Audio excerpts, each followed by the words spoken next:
نحمدہ و نصلی علی رسولہ الکریم اما بعد۔ محترم سامعین اور ناظرین حضرات، ہماری آج کی ویڈیو کے اندر فتنہ بریلویت، رضا خانی دین کو ہر فرض سے اہم ترین فرض سمجھنے والے الطاف رضا خانی بدعتی کو آئینہ دکھانا ہے، جس نے اپنے ایک ویڈیو کے اندر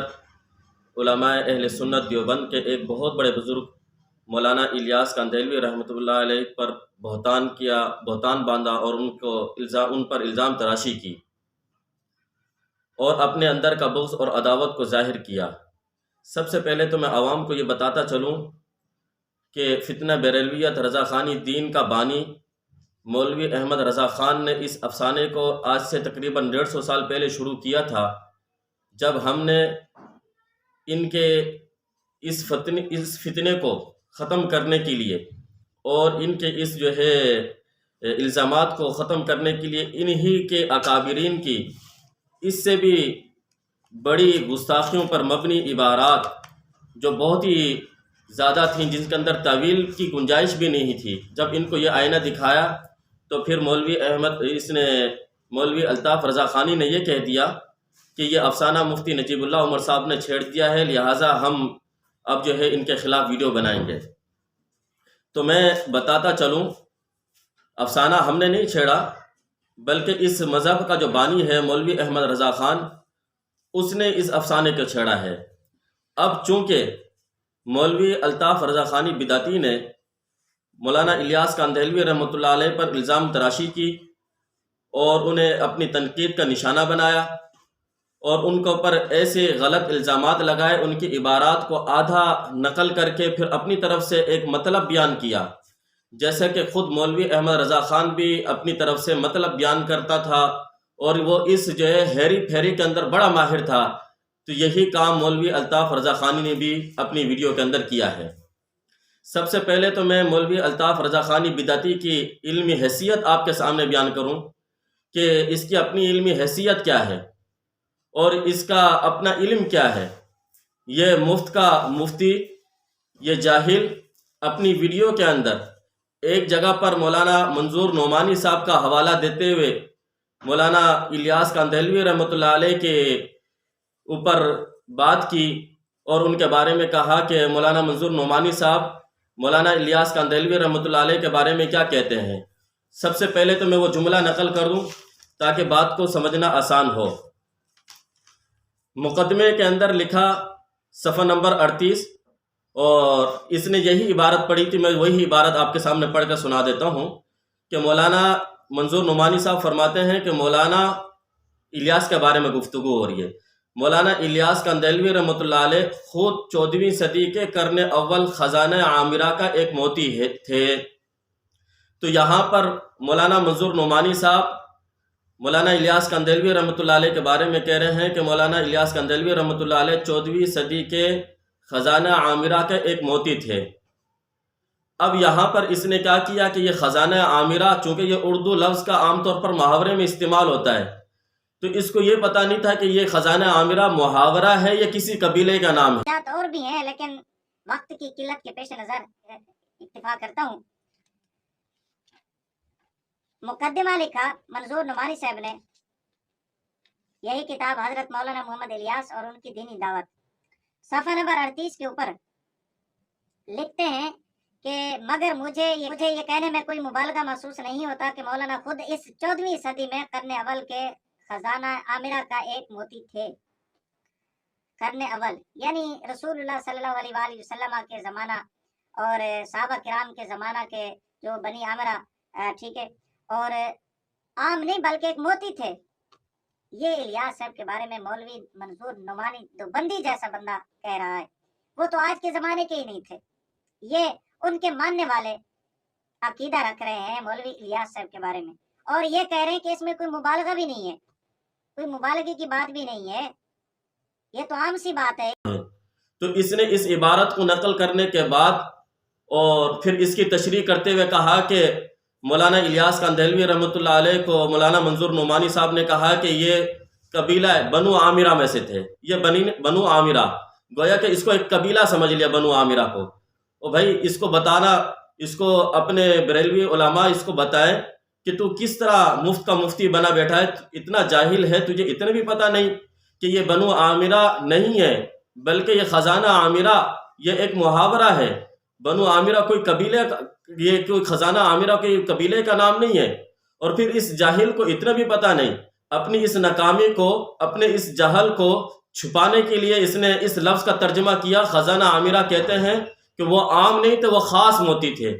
اتنا بیوقوف آدمی ہے، اگر اس کو کچھ پڑھنا نہیں آتا تو کم از کم یہ علماء دیوبند کے پاس چلا جاتا، کچھ پڑھ لیتا، سیکھ لیتا، اس کو بتا دیتے کہ خزانہ عامرہ کا معنی کیا ہوتا ہے۔ جیسا کہ مطیع اللہ سیالوی، وہ بقول اس کے کہ میں چند دن کے لیے جو ہے دیوبند کے مدرسے کے اندر حفظ کرنے کے لیے گیا تھا،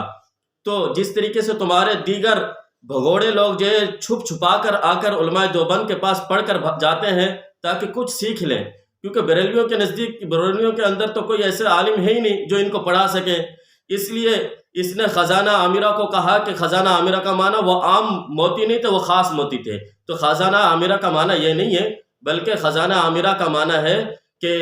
بکھرا ہوا بہت سارا جو ہے خزانہ ایک جگہ پر جمع کیا ہوا ہو، اس کو خزانہ عامرہ کہتے ہیں، کہ بھرا ہوا ایک جگہ پر خزانہ ہو، جیسے کہ وہاں پر ہیرے ہوں، جواہرات ہوں، سونا ہو، چاندی ہو، اور وہاں پر اور قیمتی چیزیں ہوں۔ تو مولانا منظور نعمانی صاحب یہ بتانا چاہ رہے ہیں، قرن اول کے اندر جس طرح صحابہ وہ یعنی اہم ترین خزانہ تھے، اسی طریقے سے قرن اول کے اندر تابعین کا، یعنی جیسے کہ حضرت اویس قرنی رحمۃ اللہ علیہ، یہ بڑے تابعی ہیں، قرن اول کے اندر موجود تھے۔ تو گویا کہ یہ بتانا مقصود ہے، جس طرح قرن اول کے اندر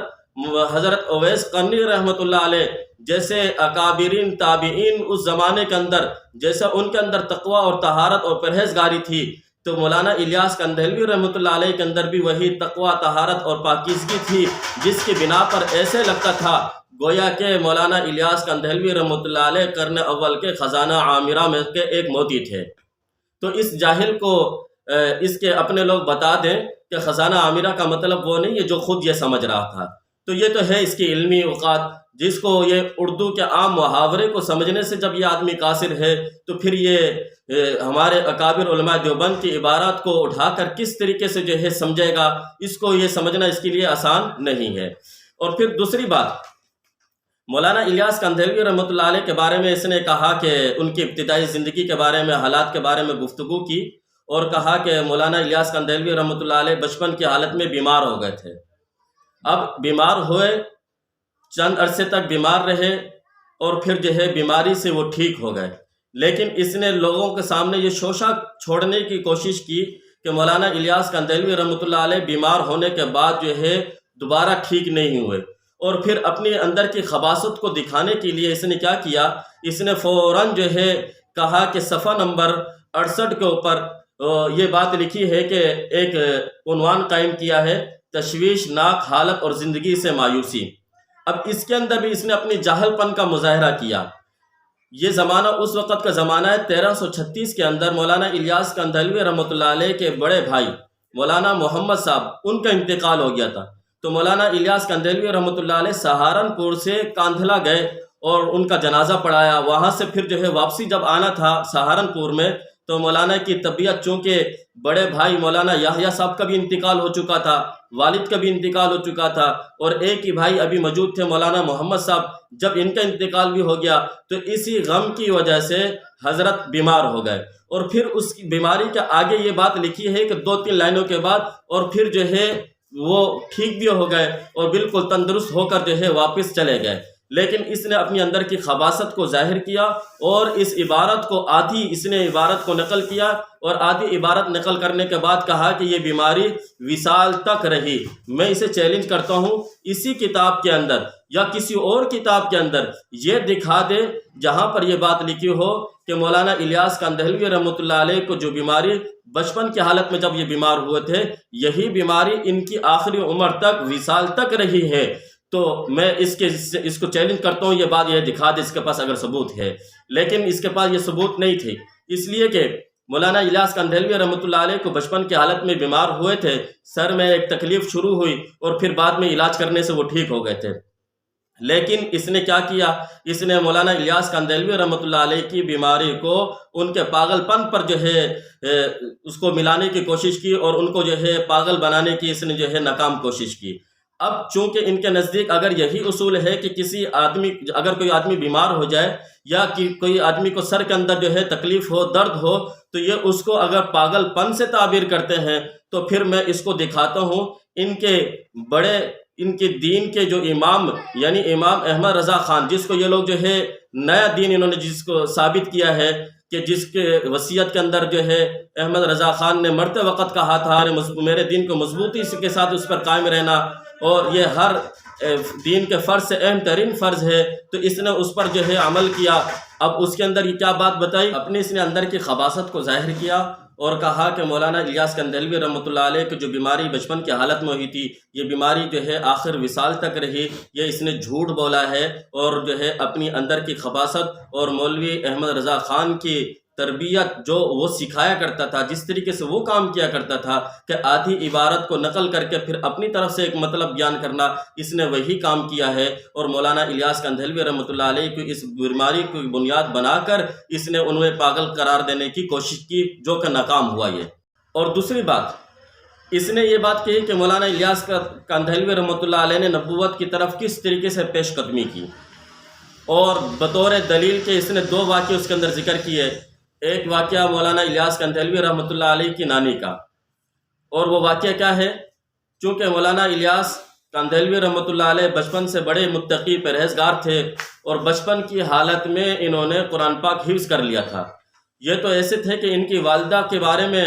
اسی کتاب کے اندر موجود ہے کہ والدہ خود حافظہ تھیں، اور رمضان المبارک کے اندر والدہ ایک ہی دن کے اندر 4 حفظ پڑھا کرتی تھی۔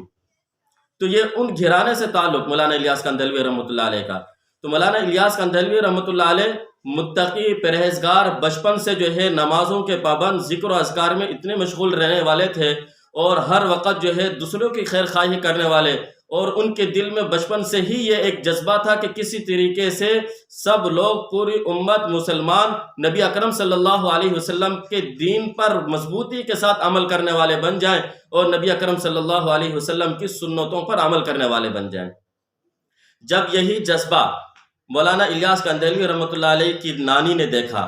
کہ کیا ان کے اندر تقویٰ ہے، کیا طہارت ہے، کیا پاکیزگی کا عالم ہے، رات کو اٹھ کر تہجد کا پڑھنا، اسی طریقے سے جو ہے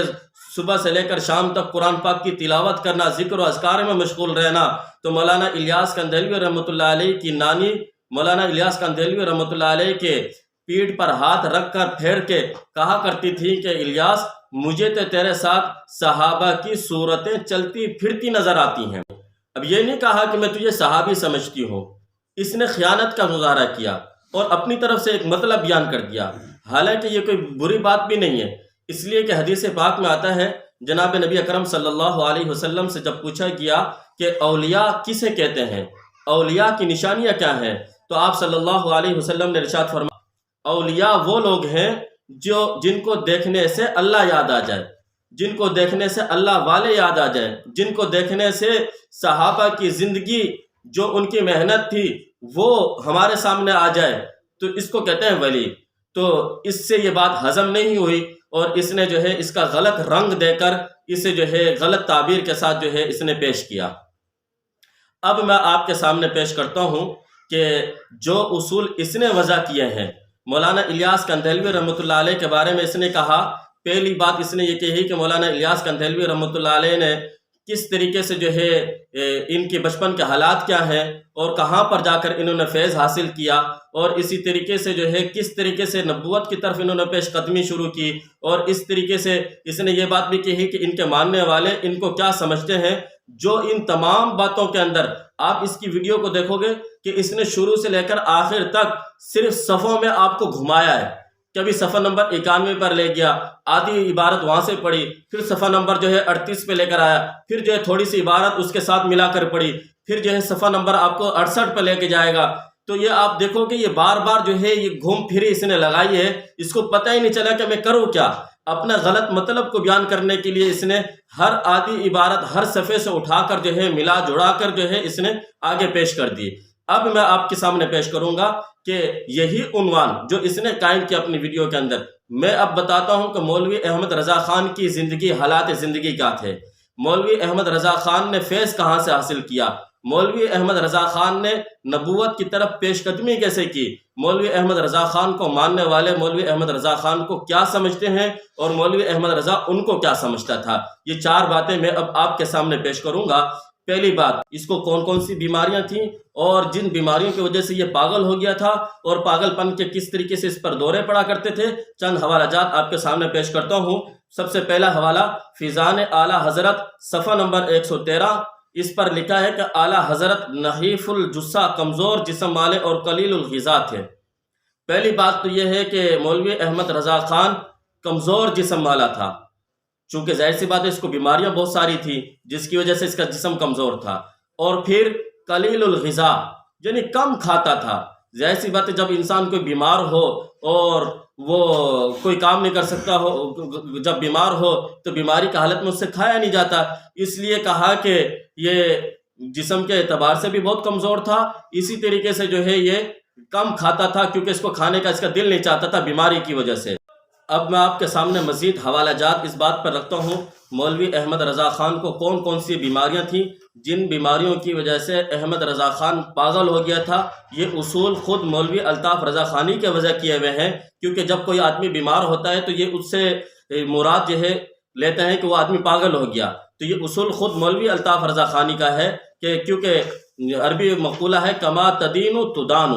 جیسے تم کرو گے ویسے تمہارا ساتھ ہوگا، اس لیے تم نے یہ اصول وضع کیے تھے، اور تم نے کسی کی بیماری کو جو چند سال کی تھی، چند مہینے کی تھی، اس کو آپ نے اس کو پاگل پن سے تعبیر کیا ہے۔ اب میں آپ کے سامنے چند حوالہ جات رکھتا ہوں جس سے پتہ چلے گا، جس سے میں یہ ثابت کروں گا مولوی احمد رضا خان حقیقت میں پاگل تھا اور اس کو کئی بیماریوں کا یہ شکار تھا۔ سب سے پہلی عبارت میں آپ کے سامنے پڑھتا ہوں، فیضان اعلیٰ حضرت، یہ کتاب ہے صفحہ نمبر 227،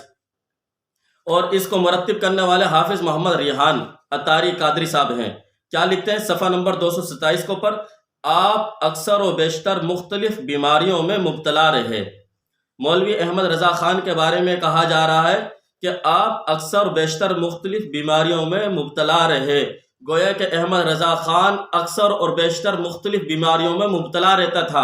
اور پھر صفحہ نمبر 230 کے اوپر کیا لکھا آگے؟ 2.5 سال سے اگرچہ امراض درد کمر و مثانہ،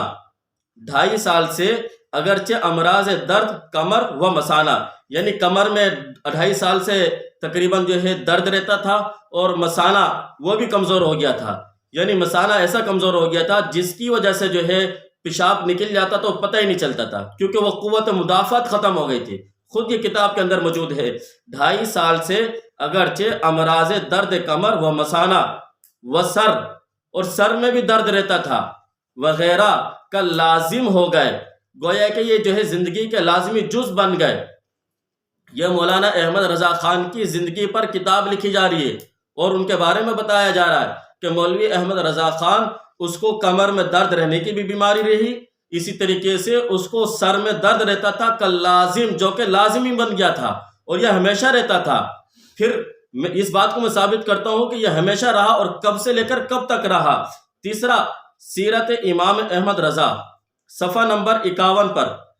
یہ بات لکھی ہے، ساری عمر امراض مزمنہ کا شکار رہے، پوری عمر جو ہے یہ بیماری کا شکار رہے، اور درد گردہ 14 سال سے لاحق، سر درد دائمی، گردے کا درد 14 سال کی عمر سے، اور سر کا درد تو دائمی وہ ہمیشہ ہی رہا، اور بخار تو گویا سفر اور حضر میں رفیق زندگی تھا۔ اب خود آپ اندازہ لگائیں، ایسا آدمی جس کو 14 سال کی بچپن کی حالت میں یہ بیماریاں لاحق ہو گئی ہوں کہ اس کے سر کے اندر درد شروع ہوا بچپن کی حالت میں، 14 سال کی عمر سے یہ درد شروع ہوا، اور پھر گردے کا بھی درد اس کو ہوتا تھا، کمر میں بھی درد اس کے اندر رہتا تھا، مثانہ بھی جس کا کمزور ہو گیا تھا، اور پھر جو ہے ہر وقت بخار میں رہتا تھا، زندگی کے سفر میں ہو یا حضر میں ہو ہر حالت میں وہ بیمار رہتا تھا، گویا کہ یہ زندگی کا جز بن گیا تھا۔ اب اس کا اثر کیا ہوا؟ اب یعنی ان بیماریوں کا اثر کیا ہوا؟ فرماتے ہیں کہ حیات اعلیٰ حضرت صفحہ نمبر 86، حیات اعلیٰ حضرت صفحہ نمبر 86 پر ایک واقعہ لکھتے ہیں مولوی احمد رضا خان کا کہ ان بیماریوں کی وجہ سے اس کا اثر، اس کے دماغ پر اثر کیا ہوا اور یہ کس طریقے سے پاگل ہوا، اس کے اندر یہ بیماریاں پاگل پن کے دورے کس طرح شروع ہوئے۔ لکھتے ہیں صفحہ نمبر 86 کے اوپر، ایک روز شدت گرمی کے باعث دوپہر کو لکھتے لکھتے نہایا، یعنی ایک دن ایسا ہوا کہ لکھ رہے تھے، لکھتے لکھتے جو ہے تھک گئے اور تھکنے کے بعد جو ہے جا کر غسل خانے میں جا کر نہانا شروع کر دیا۔ کہتا ہے کہ سر پر پانی پڑتے ہی معلوم ہوا کہ کوئی چیز سر سے داہنی آنکھ میں اتر آئی ہے۔ کہتا ہے کہ جیسے ہی میں نے اپنے سر کے اوپر پانی ڈالا تو پانی ڈالنے کی وجہ سے مجھے ایسا محسوس ہوا جیسا کہ میرے سر میں سے کوئی چیز نکلی اور دائنی آنکھ کی طرف آ گئی۔ اب وہ کیا چیز نکلی ہے؟ سب کو معلوم ہے کہ سر کے اندر کیا چیز ہوتا ہے؟ دماغ۔ وہ دماغ سر سے نکلا اور وہ جو ہے آنکھ کے اندر آ گیا۔ اب وہ صرف آنکھ کے اندر نہیں ٹھہرا بلکہ پھر آنکھ سے بھی باہر نکل گیا۔ یہ بات بھی میں آپ کے سامنے ثابت کروں گا۔ گویا کہ ان باتوں سے پتہ یہ چل رہا ہے کہ احمد رضا خان کا دماغ ختم ہو گیا تھا، یہ پاگل ہو گیا تھا۔ پھر سفر، اب اس کا نتیجہ کیا ظاہر ہوا، اس پر میں خود اپنی طرف سے تبصرہ نہیں کرتا، بلکہ اب اس کا اثر یہ ظاہر ہوا۔ حیات اعلیٰ حضرت، یہی کتاب ہے، صفحہ نمبر 112، صفحہ نمبر 112، اس کے اندر یہ بات لکھی ہے کہ اب یہ جو جسم پر اس نے پانی ڈالا، کہتا ہے کہ میں نے سر پر پانی ڈالا جس کی وجہ سے سر میں سے کوئی چیز نکلی اور آنکھ کے اندر آ گئی۔ اب یہ اس کا اثر کیسا ہوا، کیا ہوا؟ اب اس کا اثر ایسا ظاہر ہوا کہ اب یہ ایک آنکھ سے جو ہے معذور ہو گیا تھا، ایک آنکھ سے معذور ہو گیا تھا۔ اب اس کی عقل چلی گئی تھی، دماغ بھی اس کا کمزور ہو گیا تھا۔ اب خود جو ہے بطور دلیل کہ میں اس پر تبصرہ نہیں کرنا چاہتا، بلکہ بطور دلیل کے جو ہے یہی واقعہ آپ کے سامنے رکھ دیتا ہوں کہ آپ خود اندازہ لگائیں گے کہ اس کا حافظہ کتنا کمزور ہو گیا تھا، کیونکہ وہ جب نہایا وہ دماغ نکلا اور آنکھ کی طرف آیا۔ اب اس کی حالت کیا ہو گئی تھی؟ بھولنے کی عادت یہ تھی کہ یہ صفحہ نمبر حیات اعلیٰ حضرت جلد اول صفحہ نمبر 112 پر کتاب، اس میں لکھا ہے کہ حضرت کی نگاہ شورٹ سائٹ تھی، یعنی دور کی نگاہ اچھی، نزدیک کی کمزور تھی، جیسا کہ عام طور پر بوڑھے لوگوں کی نگاہ ہوا کرتی ہے۔ گویا کہ بتایا جا رہا ہے کہ مولانا احمد رضا خان کی نگاہ ایسی تھی جیسے کہ کوئی آدمی جب بوڑھا ہو جاتا ہے اور بوڑھے کے یعنی حالت میں جب اس کی نگاہ کمزور ہو جاتی ہے، تو مولوی احمد رضا خان کی بچپن کے حالت میں یہ جو ہے نگاہ کمزور ہو گئی۔ یہی کتاب حیات اعلیٰ حضرت صفحہ نمبر 112 پر ایک واقعہ لکھا ہے کہ یہ نہانے کی وجہ سے جو دماغ سے وہ جو دماغ اور جو کمزوری آ گئی تھی وہ آنکھ میں آ گئی تھی، وہ عقل ختم ہو گئی تھی۔ اب اس کا اثر کیا ہوا؟ کہتے ہیں کہ حضرت کی نگاہ، وہ اس کے بارے میں جو ہے بیان کرتے ہوئے کہتے ہیں حضرت کی نگاہ شورٹ سائٹ تھی، یعنی دور کی نگاہ اچھی، نزدیک کی کمزور تھی، جیسا کہ عام طور پر بوڑھے لوگوں کی نگاہ ہوا کرتی ہے۔ دیکھو اس کے اندر یہ بتایا جا رہا ہے کہ جس طرح عام طور پر بوڑھے آدمیوں کی نگاہ ہوتی ہے، مولوی احمد رضا خان کی بچپن کی حالت میں اس طرح نگاہ ہو گئی تھی۔ اب کوئی آدمی یہ کہہ سکتا ہے کہ نہیں یہ بڑھاپے کا واقعہ ہے، یہ بچپن کا نہیں ہے، تو اگر یہ بڑھاپے کا واقعہ ہے تو پھر جو ہے یہ کہنے کی ضرورت ہی نہ ہوتی، جس طرح بوڑھے آدمیوں کی جو ہے نگاہ کمزور ہو جاتی ہے، اس طرح کہنے کی ضرورت نہیں تھی۔ تو یہ کہنا کہ جس طرح بوڑھے آدمیوں کی نگاہ کمزور ہو جاتی ہے اسی طریقے سے جو ہے احمد رضا کی کمزور ہو گئی، تو یہ دلیل ہے اس بات کی کہ یہ بچپن کی حالت میں نگاہ کمزور ہوئی ہے اور یہ ایک آنکھ سے معذور ہو گیا تھا، اس کا حافظہ ختم ہو گیا تھا، اس کے دماغ جو ہے وہ کمزور ہو گیا تھا۔ پھر آگے کیا کہتے ہیں؟ اسی لیے لکھنے پڑھنے کے وقت چشمہ لگایا کرتے۔ اب لکھتے پڑھتے وقت کیا کرتے؟ چشمہ لگایا کرتے، اور فارغ وقتوں میں وہ چشمہ خارج ہو جاتا، یعنی جب جو ہے لکھنے پڑھنے کا وقت ختم ہو جاتا تو اس وقت جو ہے وہ چشمہ اتار لیا کرتے تھے، اوپر چڑھا لیا کرتے تھے، خارج مطلب اس کو اوپر کر لیا کرتے تھے، جیسے کہ عام طور پر لوگوں کی عادت ہوتی ہے۔ اسی عادت کی وجہ سے ایک مرتبہ بہت دقت ہوئی، چشمہ حضرت نے پیشانی پر چڑھا لیا تھا۔ کہتے ہیں کہ یہ کافی دیر تک جو ہے لگائے رہے، تھک گئے، تھکنے کے بعد جو ہے چشمے کو اوپر کر لیا اور جو ہے اپنی جو ہے پیشانی پر اوپر کر لیا۔ کچھ دیر تک لوگوں سے باتوں میں مشغول رہے، اس کے بعد کچھ لکھنا چاہا تو ذہن سے یہ بات اتر گئی، ذہن سے یہ بات اتر گئی، کیونکہ ذہن تو تھا ہی نہیں، وہ تو نہانے سے جو ہے وہ آنکھوں میں آ گیا تھا، وہ عقل نیچے اتر گئی تھی۔ اب اس ذہن سے یہ بات اتر گئی کہ چشمہ اوپر چڑھا لیا ہے، یعنی ایک آدمی اتنا ذہن کا کمزور، اس نے اپنے آنکھوں سے چشمہ اوپر کی طرف کیا، اب وہ بھول گیا کہ وہ چشمہ کہاں ہے۔ پھر آگے لکھا چشمے کی تلاش شروع کی، اب وہ ڈھونڈ رہا ہے، چشمہ جو ہے چہرے پر لگا ہوا ہے لیکن اس چشمے کو ڈھونڈ رہا چاروں طرف، مگر چشمہ نہ ملا۔ اتنے ہی میں اتفاقیہ منہ پر ہاتھ پھیرا تو چشمہ پیشانی پر سے ڈھلک کر آنکھوں پر آ رہا۔ یہ تو ہے ان کے اعلیٰ حضرت کی عادت، یہ ہے ان کے اعلیٰ حضرت کا حافظہ، یہ ہے ان کا دماغ کہ ایک چشمہ جو آنکھوں پر لگایا ہوا تھا، جب کافی دیر تک لگائے تھک گئے، اس کو اوپر کر لیا اور پھر تھوڑی دیر کے بعد بھول گئے کہ وہ چشمہ کہاں گیا، اور چاروں طرف اس کو ڈھونڈ رہے ہیں۔ ڈھونڈتے جب تھک گئے تو آخر میں اپنے چہرے پر جو ہے افسوس کی وجہ سے ہاتھ جو مارا، پتہ چلا کہ وہ جو ہے چشمہ سر کے اوپر لگا ہوا تھا، وہ نیچے آ گیا۔ تو یہ اعلیٰ حضرت کی زندگی ہے کہ اعلیٰ حضرت کس طریقے سے جو ہے ان کی عادت ہو گئی تھی، کس طریقے سے نظر کمزور ہو گئی تھی، اور پھر عقل کیا تھی ان کی، یا آپ نے ملاحظہ کی۔ اب ایک اور حوالہ، المیزان امام احمد رضا نمبر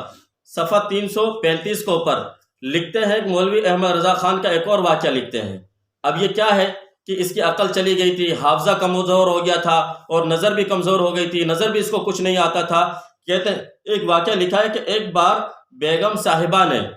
مولانا احمد رضا خان کی بیگم نے دیکھا کہ مولانا احمد رضا خان کمرے میں بیٹھے ہوئے، کیونکہ کمرے میں ان کو بند رکھتے تھے، کہیں پڑھنے کے لیے اس کو بھیجتے نہیں تھے کیونکہ یہ پاگل ہو چکا تھا، ذہنی طور پر کمزور بھی تھا یہ، تو اب اس کو جو ہے وہیں ایک کمرے میں بند رکھتے تھے۔ تو مولوی احمد رضا خان کی بیگم آئی اور دسترخوان بچھایا اور اس کے سامنے جو ہے کھانا رکھ دیا۔ دیکھیں کیا کہتے ہیں، دسترخوان بچھا کر قورمہ کا پیالہ رکھ دیا اور چپاتیاں دسترخوان کے ایک گوشے میں لپیٹ دیں کہ ٹھنڈی نہ ہو جائیں۔ کچھ دیر بعد وہ دیکھنے تشریف لائیں کہ حضرت کھانا تناول فرما چکے یا نہیں، تو یہ دیکھ کر حیرت زدہ رہ گئیں کہ سالن آپ نے نوش فرما لیا لیکن چپاتیاں دسترخوان میں اسی طرح لپٹی رکھی ہوئی ہیں۔ پوچھنے پر آپ نے فرمایا چپاتیاں تو میں نے دیکھی ہی نہیں، سمجھا ابھی نہیں پکی ہیں، میں نے اطمینان سے بوٹیاں کھا لی اور شوربہ پی لیا۔ تو یہ احمد رضا خان کی دیکھیں حالت تھی کہ سامنے کھانا رکھا ہوا ہے، روٹیاں بھی رکھی ہوئی ہیں، یہ سالن کا پورا ڈونگا پی گیا، بوٹیاں کھا گیا، شوربہ پی گیا، اور جب جو ہے بیوی صاحبہ آئیں اور وہ کھانا اٹھانے کے لیے کہ حضرت نے کھانا کھا لیا نہیں کھایا، تو پھر انہوں نے دیکھا کہ روٹیاں تو ایک سائڈ پہ پڑی ہوئی ہیں، ڈونگا خالی پڑا ہوا ہے، تو کہا یہ کیا کیا آپ نے؟ کہا مجھے تو نظر ہی نہیں آئی کہ روٹیاں رکھی ہوئی ہیں یہاں پر۔ تو یہ چونکہ نہانے کی وجہ سے، وہ مختلف بیماریوں کی وجہ سے، سر میں درد رہنے کی وجہ سے، ہر وقت بخار میں مبتلا رہنے کی وجہ سے اب حالت یہاں تک پہنچ گئی تھی کہ مولوی احمد رضا خان کو سامنے چیز رکھی ہوئی بھی نظر نہیں آتی تھی۔ جب ایک انسان کی عادت ایسی ہو جائے کہ اس کو سامنے رکھی ہوئی چیزیں نظر نہ آ رہی ہو تو وہ دوسروں کی کتابوں سے عبارات نکال کر اس کا مطلب سمجھے گا، یہ تو بالکل بعید سی بات ہے۔ اب اس پر مزید میں آگے بیان کرتا ہوں کہ اب اس کی حالت کیا ہو گئی تھی کہ یہ بیماریوں کی وجہ سے، یہ مختلف قسم کی بیماریوں کی وجہ سے اب اس کی حالت کیا ہو گئی تھی کہ اس کا ذہنی توازن کمزور، اب یہ پاگل ہو گیا تھا، یہ خبتی بن گیا تھا۔ اور یہ واقعہ بھی میں آپ کے سامنے جو ہے اس کے زمانے کے اندر خود مولوی احمد رضا خان کو دیکھنے والے اس کو دیکھ کر کہتے تھے کہ تم خبتی ہو،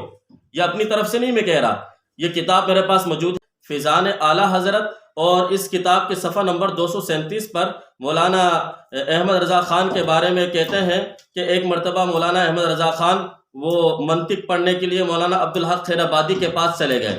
تو جیسے کہ عام طور پر جو ہے رواج ہے کہ جب کوئی کسی کے پاس پڑھنے کے لیے جاتا ہے تو اس کا انٹرویو لیا جاتا ہے، تو مولانا عبدالحق خیر آبادی نے اس کا انٹرویو لیا اور اس سے پوچھا کہ کیا کرتے ہو تم؟ تو اس نے کہا کہ میں یہ کام کرتا ہوں، یہ کرتا ہوں، یہ کرتا ہوں۔ تو مولانا جو ہے عبدالحق خیر آبادی نے جب یہ باتیں سنی تو کہا کہ یہ سن کر، اب یہ صفحہ نمبر 237 سے میں عبارت پڑھتا ہوں، آپ خود اندازہ لگائیں کہ جس کے زمانے کے اندر خود اس کو دیکھنے والے اور اس کی باتوں کو، اس کی گفتگو کو سننے والے سن کر اس کو کیا کہا کرتے تھے۔ صفحہ نمبر 237 لکھتے ہیں کہ یہ سن کر علامہ خیر آبادی نے کہا آپ بھی رد وہابیت کرتے ہیں، ایک وہ ہمارا بدایونی خبتی ہے کہ ہر وقت اسی خبت میں مبتلا رہتا ہے۔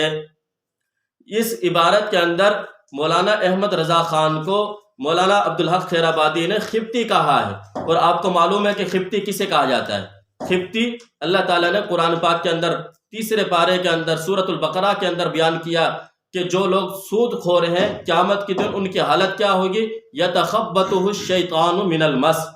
کہ جن کے اوپر شیاطین مسلط ہو جائیں،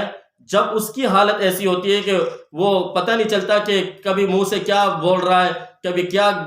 کہاں پر جا کر گرتا ہے، تو قیامت کے دن سود خوروں کی حالت ایسی ہوگی۔ لیکن ابھی قیامت تو نہیں ہوئی، اس سے پہلے ہی جو ہے مولوی احمد رضا خان کو اس کے زمانے کے اندر اس کو دیکھنے والے اور اس کے یعنی بڑے حضرات اس کو دیکھ کر کہنے لگے کہ تو خبتی ہے، تیرے اوپر تو شیاطین مسلط ہو چکے ہیں۔ اب سوال ہوگا کہ شیاطین اس بندے پر کیسے مسلط ہوئے؟ تو یہ بات بھی خود جو ہے اس نے اپنے ملفوظات کے اندر لکھی ہے، صفحہ نمبر 237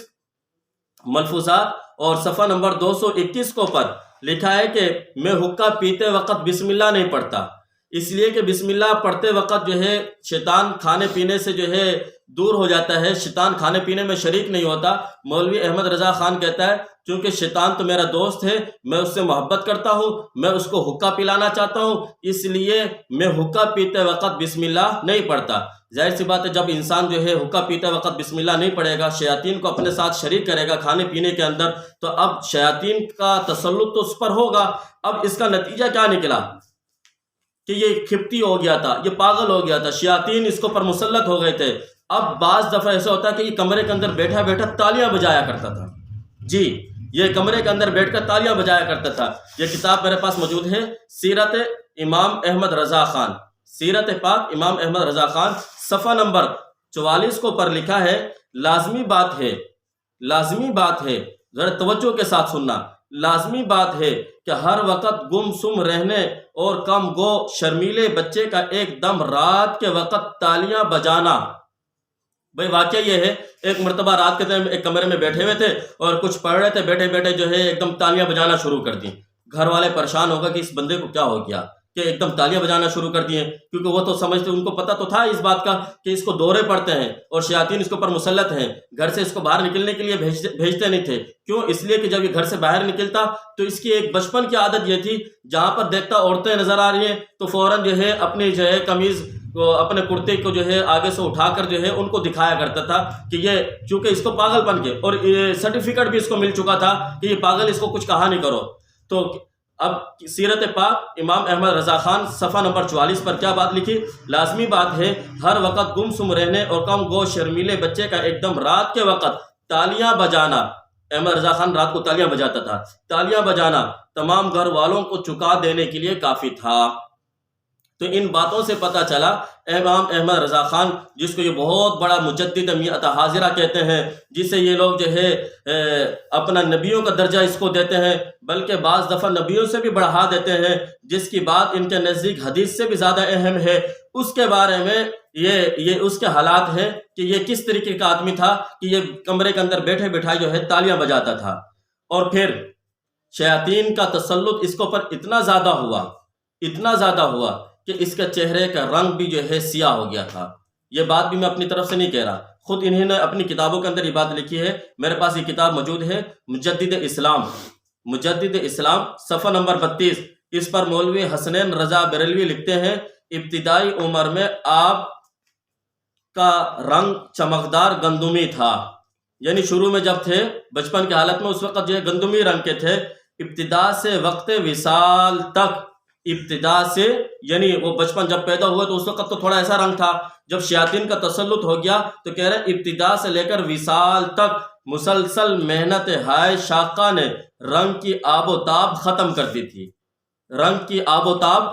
تھی، مطلب سارا جسم اور چہرہ جو ہے وہ سیاہ ہو گیا تھا، کیونکہ وہ شیاطین کا تسلط اتنا زیادہ تھا۔ اب ظاہر سی بات ہے کہ جس کے اوپر شیاطین اتنا تسلط ہو گئے ہو اور چہرہ کا رنگ بھی اس کا پھیکا پڑ گیا ہو اور وہ کالا رنگ ہو گیا ہو، اب بعض دفعہ خود جو ہے امام احمد رضا خان کا دادا، بعض دفعہ اس کا اپنا استاد بھی شک میں مبتلا ہو جاتا امام احمد رضا خان کو دیکھ کر کہ یہ انسان ہے